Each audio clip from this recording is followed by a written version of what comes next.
बहुत समय पहले की बात है। एक छोटे से गांव में रामपुर में दो बहनें रहती थी। दोनों बहनों में बड़ा प्रेम था। उनके माँ बाप के बचपन में मृत्यु हो गई थी। बड़ी बहन अनीता घरों में काम करके अपना और अपनी बहन कविता का पेट पालती थी। एक दिन की बात है। अनीता, ऐसा कब तक चलेगा? रोज रोज वही खाने की दिक्कत। ना ही हम सब ठीक से खा पाते हैं और ना ही पहन पाते हैं। पर मैं भी क्या कर सकती हूँ बहन, मुझे इस काम के अलावा और कोई भी काम नहीं आता। अनीता, क्यों ना मैं भी तुम्हारे साथ घरों में जाकर काम किया करूँ? खबरदार, अभी तेरी पढ़ने लिखने की उम्र है और तू घरों में जाकर काम करने की बात कर रही है। अरे, मैं तुझे पढ़ा लिखा कर टीचर बनाना चाहती हूँ। अनीता की बात सुनकर कविता चुप हो जाती है और जाकर चुपचाप सोने चली जाती है। क्या करूं इस लड़की का, ये तो कुछ समझती ही नहीं। मैं तो इसे पढ़ाना लिखाना चाहती हूँ, तो ये है कि काम करने की जिद कर रही है। और अगले दिन कविता,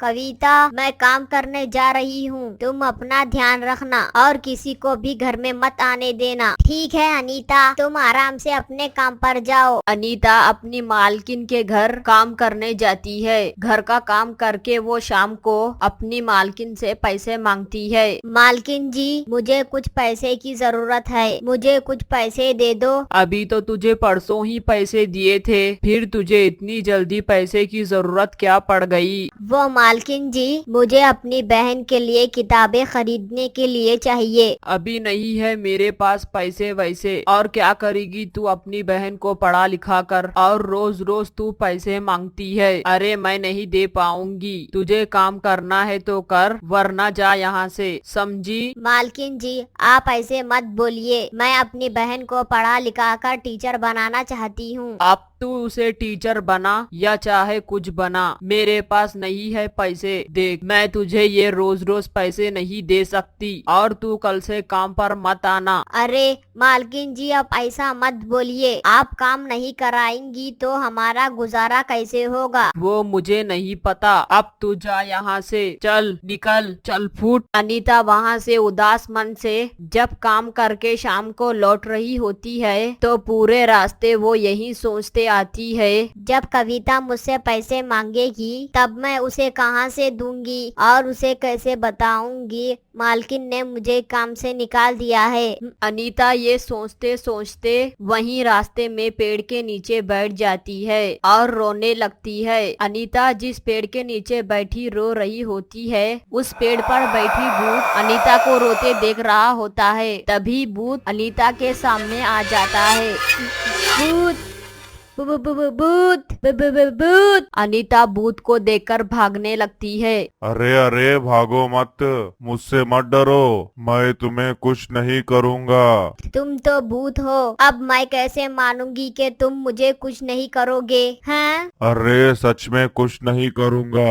अच्छा, तुम मुझे अब ये बताओ कि तुम इस तरह क्यों रो रही थी? अनीता भूत को सारी बात बताती है। तुम चिंता मत करो, सब कुछ ठीक हो जाएगा।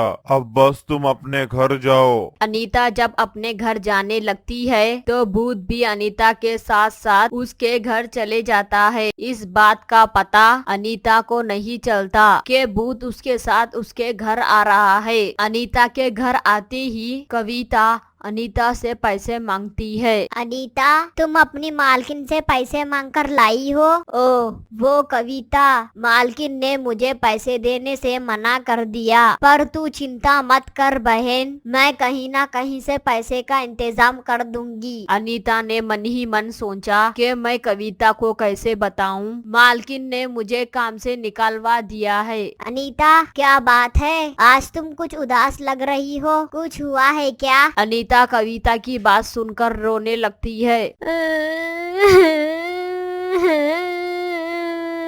और फिर उसे बताती है मालकिन ने उसे काम पर आने के लिए मना कर दिया है। तभी अनीता कविता से कहती है, अच्छा तू ये सब छोड़, मैं तेरे लिए कुछ बना कर लाती हूँ। अनीता रसोई में जाकर देखती है। अरे, रसोई में कुछ भी खाना बनाने के लिए नहीं है, सारा सामान खत्म है और मैं कविता को क्या खिलाऊंगी? रसोई में ऊपर रखे डब्बे को उतारती है। तभी अनीता तो देखती है उसमें थोड़ी सी ही चावल रखे थे। इससे भी कविता का पेट ठीक से नहीं भरता। मैं कविता को यही बनाकर खिला दूंगी। अनीता कविता को वो थोड़े से ही रखे चावल को बनाकर खिलाने जाती है। ये ले कविता, आज ही चावल खाकर काम चला ले, आज यही है। कविता देखती है अनीता अपनी थाली नहीं लाई। अनीता, तुम्हारी थाली कहाँ है? अनीता कुछ नहीं बोलती तो कविता सब समझ जाती है और वो चावल में पानी मिलाकर आधा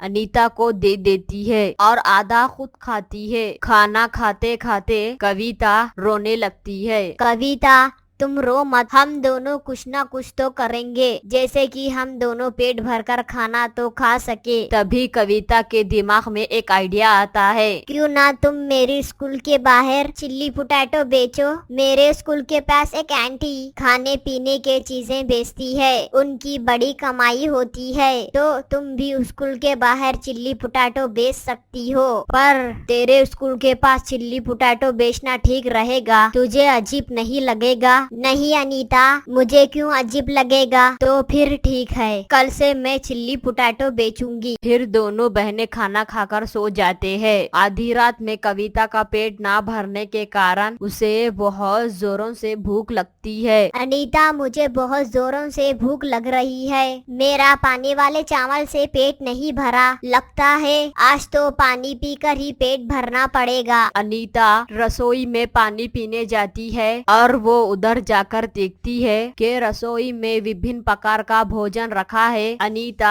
खाना देखकर बहुत खुश हो जाती है और दोनों बहनें पेट भरकर खाना खाते हैं और सो जाते हैं। और अगली सुबह अनीता सुबह जल्दी उठकर चिल्ली पोटैटो बनाने की तैयारी करने लगती है। जब चिल्ली पोटैटो बनकर तैयार हो जाता है, कविता, मैं चिल्ली पोटैटो बेचने जा रही हूँ, तुम समय से स्कूल चले जाना, ठीक है? ठीक है अनीता। अनीता स्कूल के बाहर चिल्ली पोटैटो बेचने लगती है। चिल्ली पोटैटो ले लो, चिल्ली पोटैटो ले लो, गर्मा गर्म चिल्ली पोटैटो, आ जाओ जल्दी जल्दी आ जाओ, ताजे ताजे गर्मा गर्म, जो खाएगा उंगलियां चाटता रह जाएगा।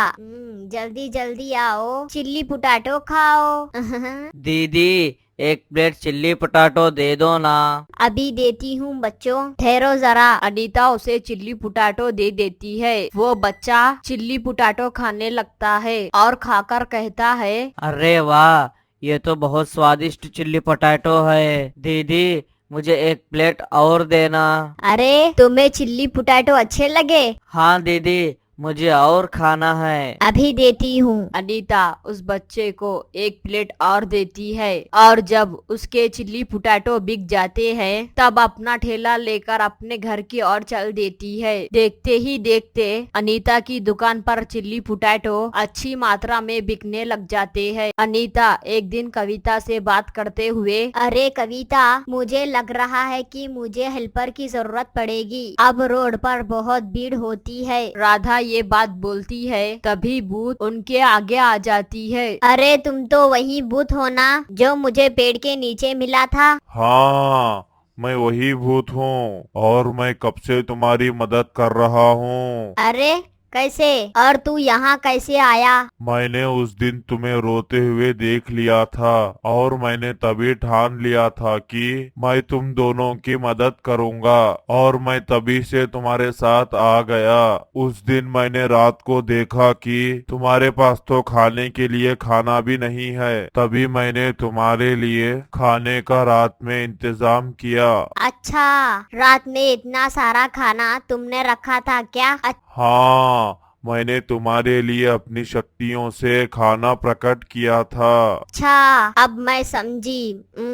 तुम दोनों बहनें मुझे गलत मत समझना, मैं तुम्हारा मदद ही करने आया था और मैं चाहता हूँ हमेशा तुम्हारी मदद ही करूं। अच्छा, तो तू मेरी चिल्ली पोटैटो बेचने में मदद करेगा? हाँ हाँ, क्यों नहीं, बिल्कुल करूँगा। अगले दिन से ही अनीता भूत दोनों एक साथ रेडी लगाते हैं और चिल्ली पोटैटो बेचते हैं और खूब पैसे कमाते और कविता की अच्छे से पढ़ाई करवाते।